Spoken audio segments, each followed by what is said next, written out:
Now we're gonna open the carburetor up.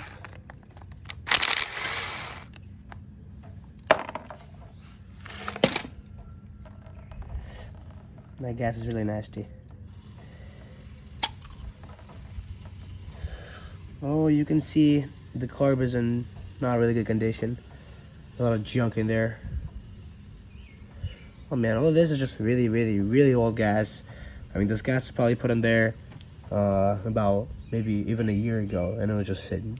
So clean this out, and I think we're gonna have a running bike. Okay, take some brake cleaner. Make sure your gas is opened as well, and blow through the carb.